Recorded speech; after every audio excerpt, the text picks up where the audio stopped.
বহুল আলোচিত চট্টগ্রামের ১০ ট্রাক অস্ত্র মামলায় খালাস পেয়েছেন সাবেক স্বরাষ্ট্র প্রতিমন্ত্রী লুৎফুজ্জামান বাবর।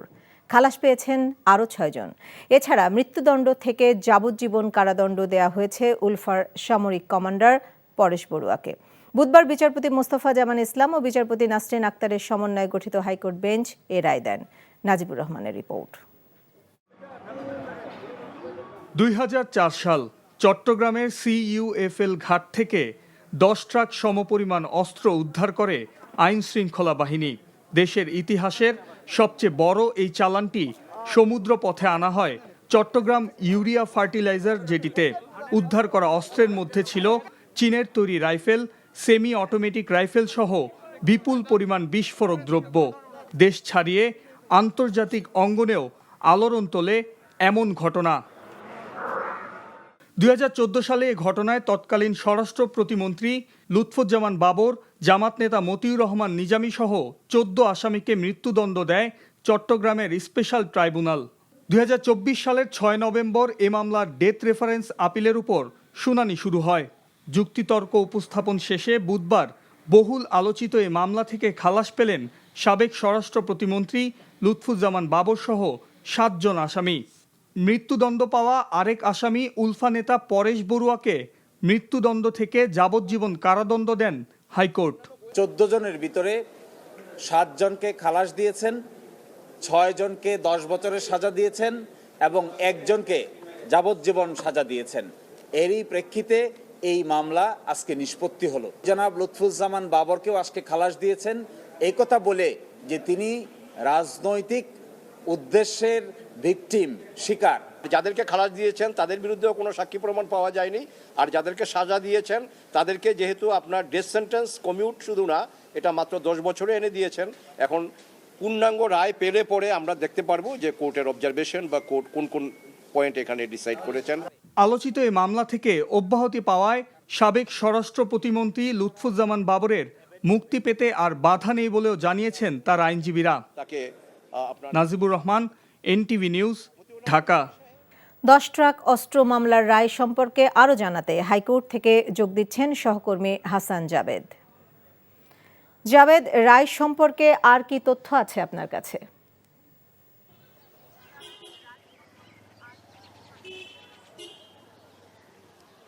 নাজনীন, ২০০৪ সালের আপনার ১লা এপ্রিল চট্টগ্রামের CUFL যে জেটি ছিল, সেই জেটির ওইখান থেকে কিন্তু আপনার 10 ট্রাক ভর্তি যে অস্ত্র আটক করা হয়েছিল। সেই ঘটনায় ২টি মামলা হয়েছিল। একটি হচ্ছে অস্ত্র চোরাচালান মামলা, আরেকটি ছিল অস্ত্র আইনের মামলা। তো সেই ঘটনায় ২০১৪ সালের ৩০ জানুয়ারি চট্টগ্রামের যে আপনার মহানগর দায়রা জজ আদালত এবং বিশেষ ট্রাইব্যুনাল তারা ১৪ আসামিকে, সাবেক স্বরাষ্ট্র প্রতিমন্ত্রী লুৎফুজ্জামান বাবর সহ ১৪ আসামিকে মৃত্যুদণ্ড দিয়েছিল। তারপর সেই ঘটনাটি আবার হাইকোর্টে আসে। আসামিদের ডেথ রেফারেন্স এবং আসামিদের যে আপিল সেগুলির শুনানি হয়। নভেম্বরে শুনানি শুরু হয় এবং আজকে শুনানির পরে কিন্তু সাথে সাথে রায় ঘোষণা করা হয়। রায়ে যেটি হয়েছে যে লুৎফুজ্জামান বাবর সহ 7 আসামিকে বেকসুর খালাস দেওয়া হয়, 6 জনকে দেওয়া হয় আপনার 10 বছর করে কারাদণ্ড, মৃত্যুদণ্ড থেকে কমিয়ে। আর যে উলফা নেতা ছিলেন পরেশ বড়ুয়া, তাকে যাবজ্জীবন কারাদণ্ড দেওয়া হয়। আমি যদি নামগুলি একটু বলি কাদেরকে খালাস দেওয়া হয়েছে লুৎফুজ্জামান বাবর ছাড়া। জানেন যে সাবেক জামাতের আমির ছিলেন মতিউর রহমান নিজামী, তিনি ইতিমধ্যে মারা গেছেন এবং সেই জন্য এই মামলা থেকে তাকে অব্যাহতি দেওয়া হয়, কিন্তু সেই অর্থে তিনি আবার খালাসও পেয়েছেন। আর এই মামলায় খালাস পাওয়া অন্য আসামিরা যারা আছেন তাদের মধ্যে আছেন সাবেক স্বরাষ্ট্র প্রতিমন্ত্রী লুৎফুজ্জামান বাবর, আছেন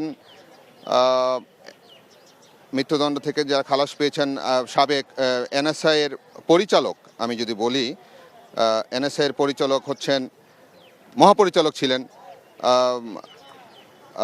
চিটাগাংয়ের ছিলেন, সাবেক ভারপ্রাপ্ত শিল্প সচিব ছিলেন নুরুল আমিন। NSI এর সাবেক মহাপরিচালক ব্রিগেডিয়ার জেনারেল আব্দুর রহিম, তারপর ব্রিগেডিয়ার জেনারেল রহিম রেজ্জাকুল হায়দার, মেজর জেনারেল রেজ্জাকুল হায়দার, তিনিও কিন্তু অবসরপ্রাপ্ত মহাপরিচালক ছিলেন NSI এর।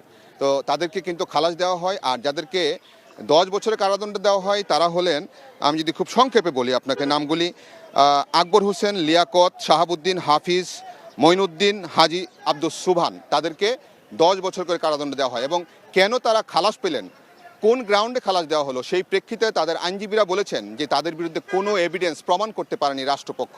তাহলে কেন তাদেরকে জড়ানো হয়েছিল সেই প্রশ্ন ছিল। তারা যেটি বলেছেন যে রাজনৈতিক উদ্দেশ্যেই দ্বিতীয় দফায় এই মামলায় দিয়ে তাদেরকে জড়ানো হয়েছে এবং প্রমাণ হলো যে আসলে মিথ্যা কিছু দিয়ে প্রমাণ করা যায় না এবং তারা ন্যায় বিচার পেয়েছেন, এমনটাই বলেছেন আসামি পক্ষের আইনজীবীরা।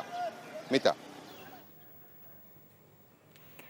জানছিলাম 10 ট্রাক অস্ত্র মামলার রায়ের বিবরণ। Double million offer Walton fridge কিনে পেতে পারেন 20 লক্ষ টাকা, রয়েছে কোটি কোটি টাকার নিশ্চিত উপহার। ভালোবাসার প্রথম শর্ত বিশ্বাস, যেটা আমার প্রতি কখনোই তোমার ছিল না। আমি তোমাকে বিয়ে করতে চেয়েছিলাম। চেয়েছিলে আমার ইচ্ছেগুলোকে গলা টিপে হত্যা করার পর। নিলয়ের হঠাৎ এমন চেঞ্জ আমার ভালো লাগছে না। তোমার নিলয়কে নিয়ে টেনশন করতে হবে না। আমি ভুল মানুষকে ভালোবেসেছি। আপনি ডাক্তার? জি। কিসের ডাক্তার আপনি? মেডিসিন, গাইনি, অর্থোপেডিক নাকি সাইকোলজিস্ট?